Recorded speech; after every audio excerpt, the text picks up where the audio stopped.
안녕하세요. GTR 이랑입니다. 2022년 1월 중순을 이미 넘은 현 시점에도 메이저리그의 CBA에 대한 문제 해결이 전혀 보이지 않아서 답답하기만 한데요. 그래도 지난주부터 시작된 협상 테이블에서의 만남이 있었기에 곧 좋은 소식들이 들려올 것이라고 희망을 가져봅니다. 언제 될지는 모르지만 CBA가 결정이 된다면 짧은 스프링 트레이닝을 가진 후에 바로 시즌이 시작될 것이기 때문에 이에 따라서 많은 팀들은 오랜 럭아웃으로 인해 제대로 재정비를 하지 못하고 시즌을 시작하게 될 것이 확실시됩니다. 아메리칸 리그 동부 팀들을 놓고 보면 토론토 블루제이스와 템파베이가 다른 팀들에 비해서 럭아웃 전 선수들 영입에 적극적이었던 관계로 조금은 더 유리한 입장에 있다고 보여지기는 합니다만, 양키스나 보스턴도 남은 FA 시장이나 트레이드 시장을 통해서 굉장히 적극적으로 선수 영입에 나설 것이라 향후 선수 영입 전쟁은 불보듯 뻔해 보입니다. 토론토는 현재 팀의 로스터만 놓고 보면 지난 시즌 플레이오프에 진출했던 보스턴이나 양키스와 비교해서 좀 더 나은 입장에 있다고 생각이 들지만, 지난 시즌 플레이오프 진출에 실패를 했던 경험이 있기 때문에 로스터의 보강이 그 어느 때보다도 더 절실하다고 느껴지네요. 아직까지 결정을 못한 팀의 제5선발을 찾아야 하기는 하지만 선발진들, 유격수, 그리고 일루수를 제외하면 모든 포지션에서의 보강이 필요한 상태입니다. 특히 세미언의 공백을 메워줄 내야수, 특히 3루수의 영입에 대해서는 끝없이 이야기를 하고 있고, 불펜진의 보강 역시 계속해서 이야기를 하고 있는데, 이에 대해서는 이미 제가 스토브리그 23번에 영상을 올렸었기 때문에 오늘은 이에 대한 이야기는 하지 않겠습니다. 야구는 162경기를 하는 장기 레이스다 보니 주전 9명으로만은 하기 힘든 스포츠라는 것에 대해서 모두들 동의를 하실 것입니다. 조지 스프링어만 놓고 보더라도 항상 부상의 염려가 있는 데다 2017년부터 스프링어의 중견수로 나섰던 경기 수는 예상과는 많이 다르게 실제로 굉장히 낮다는 것입니다.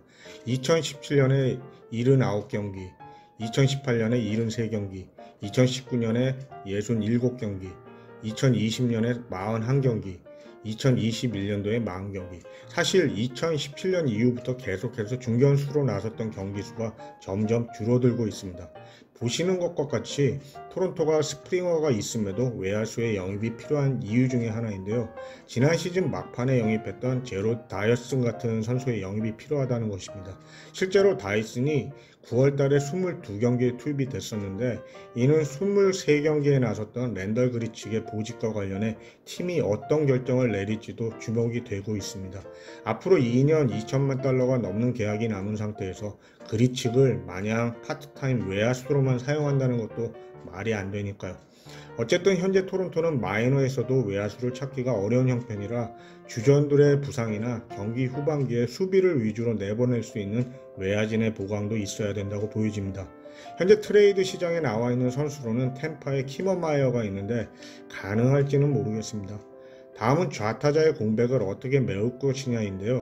가장 쉬운 방법은 트레이드로 스위치가 가능한 호세 라미레즈나 케텔 마르테의 영입으로 해결 가능하지 않을까 싶습니다. 또는 FA 시장에서 마이클 컴포터나 카일 슈어브를 영입하는 방법도 있고요. 방법이 어떻든 좌타자의 영입은 무조건 시급합니다. 지난 시즌 토론토의 좌타자 부족을 간파한 상대팀 감독들이 토론토의 타선을 이미 예상들을 하고 이에 대비한 피칭을 운영한 것에 대한 대비는 있어야 할 것이기 때문이죠. 토론토는 상대적으로 부족한 좌타자들로 인해서 상대팀들에게 뻔한 작전들이 읽혀져 결국 경기 후반의 득점력이 많이 떨어지는 결과를 냈었습니다.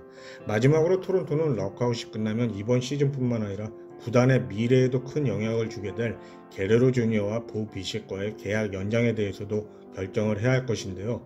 제가 이미 커뮤니티 게시판에 이와 관련된 상황 설명을 올리면서 설문조사를 한 것을 보셨을 것입니다. 샌디에고 타티스 주니어와 템파베이 완다 프랭코의 계약 연장을 볼 때 두 구단들도 분명히 위험 부담을 안으면서 장기 계약에 합의를 했다는 것이죠. 메이저리그에서 인정을 받는 두 젊은 스타들은 시간이 지날수록 가치가 점점 높아질 것이기 때문에 블루제이스의 입장에서도 자유계약 신분을 갖기 전에 연장 계약 합의에 대해서 빨리 결정을 내려야 할 것으로 보여집니다. 문제는 두 선수 중 한 선수만 고르기도 그렇고 둘 다 계약하기에는 너무 많은 위험 부담과 경제적인 문제도 고려해야 한다는 것이죠. 이런 중대한 결정이 향후 수년 또는 10년 이상 구단의 미래에 영향을 줄 것이라서 쉬운 결정은 아닐 것입니다. 이에 대해서 토론토는 어떤 옵션을 택해야 한다고 생각하세요? 라고 설문조사를 했는데요. 186분이 참여해 주셨습니다. 감사드립니다. 결과는 두 선수와 모두 연장 계약을 해야 된다가 60%로 제일 높았고, 블라디미르 게레로 주니어와 먼저 연장 계약을 해야 한다가 31%로 두 번째였습니다. 그리고 나머지는 연장 계약을 할 필요가 없다라는 5%, 그리고 보비셋과 먼저 연장 계약을 해야 한다가 4%로 의외로 제일 마지막으로 나왔네요. 보비셋의 결과는 약간은 좀 의외네요. 저도 두 선수가 앞으로 계속해서 토론토에 남아서 열심히 뛰어줬으면 하는 마음입니다. 네, 오늘은 럭아웃이 끝나자마자 여유 없이 시작하게 될 2022 시즌에 대비해서 토론토가 어떤 대책이 필요한지에 대해서 간단히 짚어봤습니다. 아직도 멀게만 느껴지기는 하지만 빨리 CBA 문제가 해결되었으면 좋겠네요. 네, 오늘은 여기까지입니다. 이 영상을 시청해 주셔서 고맙습니다.